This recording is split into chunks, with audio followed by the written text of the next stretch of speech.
This is Acquafortis from Acquafortis Astrology, and I'm sorry I'm still with a sore throat, so I'm sorry for my voice. Today I wanted to talk about the new moon in Libra that is going to happen on the 19th of October 2017 at 21:12 Central European Daylight Time. It occurs at 26 degrees 35 of Libra, and this lunation, it's all about Venus. So let's go a little bit in detail now. So when we have a new moon, it means that the sun and the moon are together. The moon represents our needs, how we receive and memorize things in life, how we nurture ourselves and all that is familiar to us. Whereas the sun represents our energy and vitality. It's how we shine in society and how we take our decisions that eventually will determine the paths we take in life. In a new moon, when the moon and sun are together, they're sort of seeing eye to eye. And in this lunation, they are seeing through the eyes of Venus, the goddess of love. So where is Venus in this lunation? Venus is in Libra, and she loves being here. It's her own house, so she's happy, she's feeling smooth, she's feeling relaxed. It's like being in our own house. And Libra is Venus in her day house. So Venus here is very social, talkative, logical, but also a little bit detached and a little bit insensitive. She initiates communication. She really needs to communicate with others because she wants to connect to others. She finds beauty in connecting to people and bringing people together and help them mingle in a pleasant, confident and diplomatic manner. It's a little bit of pearl and twin set type style. So in this lunation, who is Venus talking to? Well, technically no one. In this lunation, Venus is making no traditional aspects to any other planet. So basically, she is singing to her own tune, with no one interfering in the middle, at least immediately. So all things we have talked about Venus in Libra, well, they are all unfiltered and undiluted. They're all magnified. So we're looking for new beginnings in how we're going to socialize with others. Find partnerships that are fair, just, and they really do not rock the boat. But we have to see what's happening in the background of this lunation. Uranus is making an exact opposition to both the sun and the moon. So you can say goodbye to have everything smooth and plain sailing. Here we have Uranus in Aries. He's been years here now, fighting to have his own say. He's on his own battle for his unique identity, and he is really not going to conform to any of the rules possible. He will rock every single boat if needs be to obtain his freedom, and we can see it happening around us. He's bringing fire, passion, inspiration, but also disruption and instability. And Venus is really not liking this just now.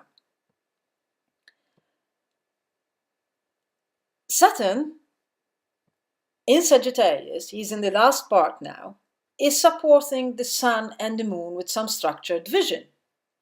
Whilst also reinforcing Uranus' call for freedom, he is also reminding him that for society, there needs structures and rules, because partnerships without some kind of rules will not hold together for quite some time. Saturn, in the meantime, is still challenging Mars in Virgo to bring optimism, vision and faith to his pragmatism and efficiency. He's saying, I know, guy, I know that you're efficient, I know that you're pragmatic, I know you're great at your work, but really you have to bring a little bit of joy and optimism. You have to bring a vision to what you're doing. And Mars is really not liking that. Jupiter and Mercury in Scorpio are still secretively talking about their plans. They have big plans, but they dig deep where many of us wouldn't even like or think of going. They're not sure which road to take, because Neptune is spreading its mist again on them. So putting it all together, We are in the mood of falling in love, of finally having things going smoothly, especially in partnerships. We really would like to make a fresh start, believe in the fairness of life and its beauty, as if ugliness is now part of the past. It never happened. But what is around us, the energy that is around us, is not congenial to this kind of thinking. There is a strong urge, a strong energy of saying, I'm just going on my own way. I'm fed up. Thank you. So here we are again on this axis of my way and your way, my truth and your truth, we against the others. And Venus is trying to say, we can always work together. Cooperation has always worked. We can make it work out to be just and fair for everybody. It needs a little bit of work, but we can do it really. Saturn, the wise old man, is trying to give a structure to all this chaos around us. He's trying to give rules somehow to hold this vision so that a future of fairness can be built. So what can we do, we as individuals, in this lunation? So total anarchy does not work as much as make a belief that by positive thinking everything will work out. That's not going to work, either or.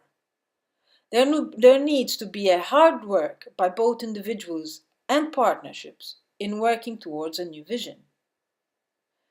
It's a dance between the two. It's neither one nor the other. Perhaps we need to dig deep in our pains as individuals first and foremost, and then as a collective, and give them a voice for healing. Because once we are conscious of the pains that in a way blocking our access to this vision, then we can act upon them. Then we can heal them. Nature hasn't evolved by the strongest, but actually by those who have chosen to cooperate with each other and yet keep their uniqueness and their unique identity. It is possible.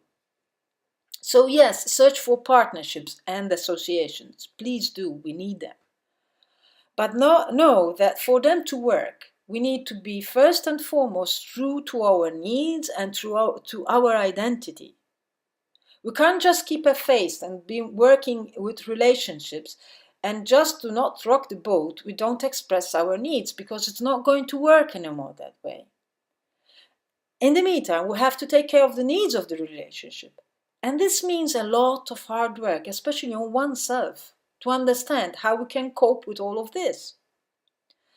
If you have new projects to start, please remember to wait for the crescent moon. Just look at the west where the sun is setting and you see a little bit of moon being birthed, and that is when you can just put the new projects in. You will have the moon helping you with the energy. It usually happens 24 hours after the new moon. So please let me know, how are you feeling these energies working in your life? Are you struggling in partnerships? Are they difficult? Are you keeping with your own needs and keeping with the needs of your intimate relationship or other relationships? Please comment, subscribe and share. You can find me on Facebook and Instagram as Acquafortis Astrology, and I'm available for private consultations. And I really thank you for following me and watching me. Thank you. Bye for now. Bye-bye.